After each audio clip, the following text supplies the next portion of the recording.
kebutuhan adalah segala kegiatan ekonomi yang dilakukan untuk memenuhi kebutuhan hidup. Kebutuhan terbagi menjadi beberapa, yaitu 1. Tingkat kepentingan, 2. Waktu, 3. Tingkat ekonomi, 4. Sifat. Berdasarkan tingkat kepentingan terbagi menjadi 3, yaitu primer, sekunder, tersier. Berdasarkan subjek ada 2, yaitu kelompok dan individu. Berdasarkan sifat terbagi juga menjadi 2, yaitu sifat yaitu jasmani dan rohani, dan waktu yaitu sekarang ataupun waktu yang akan datang atau tunda.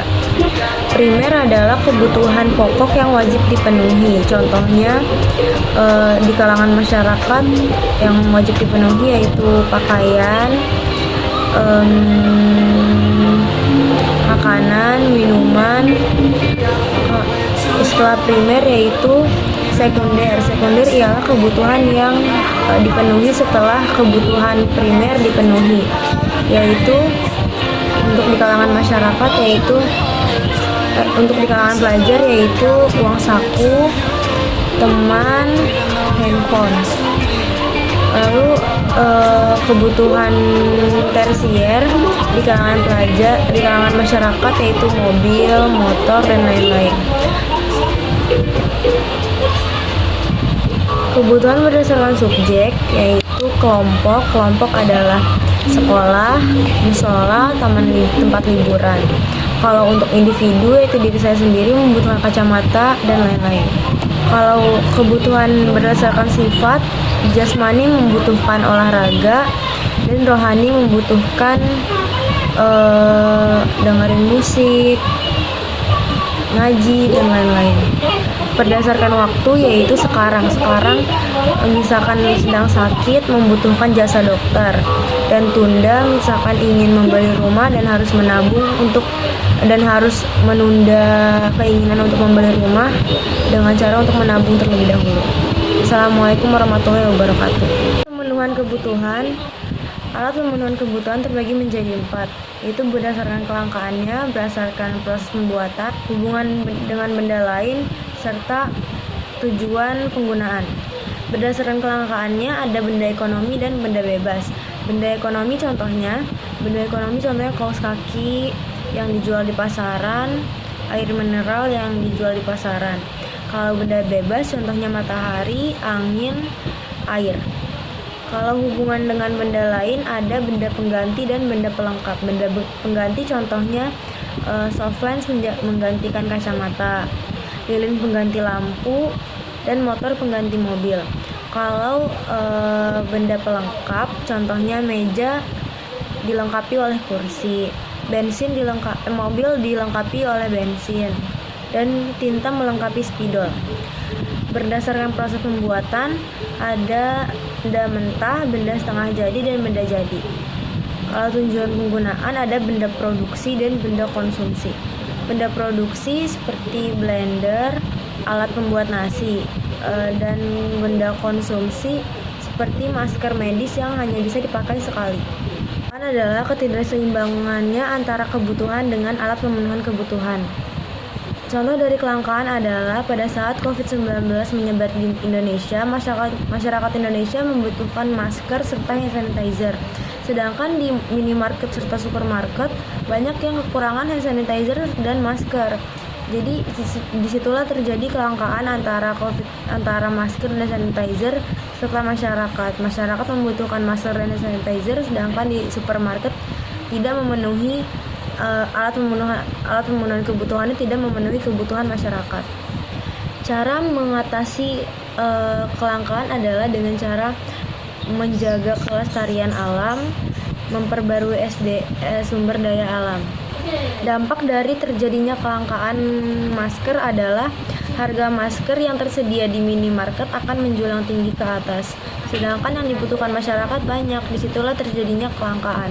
Ekonomi dibagi menjadi 3, yaitu produksi, distribusi, dan konsumsi. Ketiga kegiatan ekonomi tersebut mempunyai keterkaitan antara masing-masing. Prinsip ekonomi ialah dengan pengorbanan yang kecil tapi memperoleh hasil atau untung yang maksimal. Tujuan kegiatan ekonomi ialah 1. Memperoleh keuntungan, 2. Memenuhi kebutuhan, dan 3. Mempermudah masyarakat atau manusia untuk mencapai kemakmuran. Tujuan dari kegiatan distribusi adalah 1. Mempermudah penyaluran, 2. Mempermudah untuk menyalurkan produk, 3. Memperoleh keuntungan dari jasa distributor. Sistem distribusi dibagi menjadi 3. 1. Distribusi langsung, 2. Distribusi semi tidak langsung, dan 3. Distribusi tidak langsung. Faktor yang memenuhi konsumsi. Faktor yang mempengaruhi konsumsi: pendapatan, harga, perkiraan harga yang akan datang, selera, usia, jenis kelamin, tingkat pendidikan, dan lingkungan. Ialah jasa atau barang yang diminta oleh konsumen pada produsen pada tingkatan harga dan waktu tertentu. Faktor-faktor yang mempengaruhi permintaan ada 7. Yang pertama harga barang, yang kedua penghasilan, yang ketiga jumlah penduduk, dan yang keempat selera, yang kelima perkiraan harga pada waktu yang akan datang, yang keenam harga barang lain, dan yang ketiga hari raya keagamaan. Jenis-jenis permintaan terbagi menjadi 5, yaitu 1. Permintaan efektif, 2. Permintaan absolut, 3. Permintaan potensial, 4. Permintaan individual, dan 5. Permintaan pasar. Permintaan efektif adalah permintaan yang sudah didukung oleh daya beli dan sudah selesai melakukan transaksi. Permintaan absolut adalah permintaan yang tidak didukung oleh daya beli dan belum sama sekali melakukan transaksi. Permintaan potensial ialah permintaan yang sudah didukung oleh daya beli namun belum melakukan transaksi. 4. Permintaan individual, yang permintaan dari diri masing-masing atau individu masing-masing. Permintaan pasar ialah permintaan oleh masyarakat oleh beberapa individu. Kurva permintaan ialah kurva yang menggambarkan hubungan antara harga dengan jumlah barang yang diminta oleh pembeli dengan berbagai macam kondisi. Kurva permintaan ilustrasinya adalah semakin banyak barang yang diminta maka semakin turun harganya. Dan jika harga barang naik maka permintaan akan berkurang. Jika harga barang turun maka permintaan akan naik. Penawaran ialah barang atau jasa yang ditawarkan dari produsen kepada konsumen pada tingkatan harga dan waktu tertentu. Faktor-faktor yang mempengaruhi penawaran ada 6. Yang pertama, harga barang dan jasa lain. 2. Kemajuan teknologi. 3. Harga sumber daya. 4. Biaya produksi. 5. Harapan produsen. 6. Peningkatan jumlah produsen. Kurva penawaran hukum kurva penawaran berbunyi semakin tinggi harga barang atau jasa maka semakin naik harganya. Tetapi begitupun sebaliknya, jika harga barang turun maka turun juga maka jumlah penawaran akan ikut turun. Jika konsumen memperkirakan harga sumber daya naik, maka penawaran barang juga ikut meningkat. Keseimbangan pasar ialah harga yang terbentuk setelah terjadinya proses tawar-menawar antara penjual dan pembeli di pasar. Pasar ialah tempat bertemunya antara penjual dan pembeli untuk melakukan transaksi. Syarat untuk adanya atau syarat terjadinya pasar ada 4. Yang pertama, adanya penjual dan pembeli. Yang kedua, adanya barang atau jasa yang diperjualbelikan. Yang ketiga, adanya kesepakatan antara penjual dan pembeli. Yang keempat, adanya media komunikasi baik langsung maupun secara tidak langsung. Fungsi pasar ada 3, ada untuk distribusi, pembentukan harga, dan untuk promosi. Fungsi pasar untuk distribusi yaitu untuk menyalurkan barang dari distributor, produksinya, dan konsumsi. Pembentukan harga maksudnya ialah mewujudkan kesepakatan antara penjual dan pembeli untuk menentukan harga yang disepakati oleh penjual dan pembeli. Promosi yaitu memperkenalkan produk kepada masyarakat atau pembeli-pembeli di area pasar. Kurvanya kurva harga pasar, yaitu kurva yang menggabungkan antara harga dan jumlah barang yang diminta maupun dibeli. Kurva harga keseimbangan adalah kurva yang menggabungkan antara kurva permintaan dan kurva penawaran. Perkiraan turun naiknya harga tidak mempengaruhi permintaan. Kurva harga pasar terjadi ketika kurva penawaran serta kurva permintaan terjadi sehingga membentuk persilangan. Masa praksara adalah masa di mana manusia atau manusia purba belum mengenal tulisan. Manusia pada masa praksara masih berpindah-pindah tempat tinggal serta mencari-cari makan. Kemudian berkembang dengan memukim atau bercocok tanam.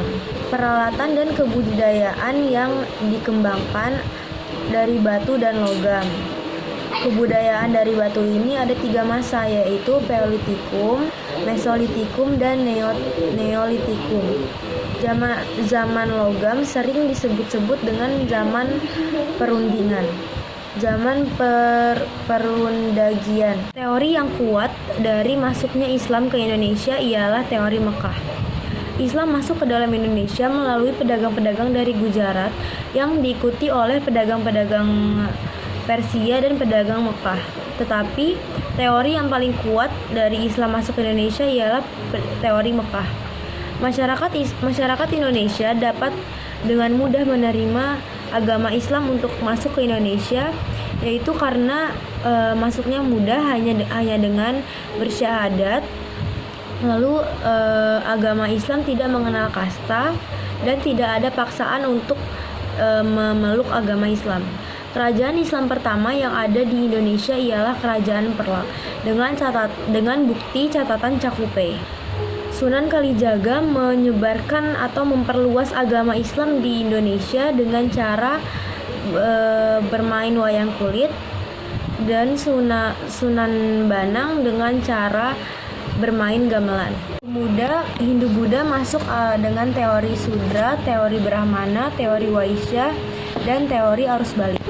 Kerajaan Hindu-Buddha pertama di Indonesia adalah Kerajaan Kutai dengan bukti penemuan prasasti Yupa di Kerajaan Kutai. Peninggalan masa kerajaan Hindu-Buddha yaitu candi, seni ukir, karya sastra, dan prasasti. Agama Hindu-Buddha masuk ke dalam Indonesia diakibatkan oleh pendata India yang datang berkunjung kepada pemuka-pemuka agama di Indonesia.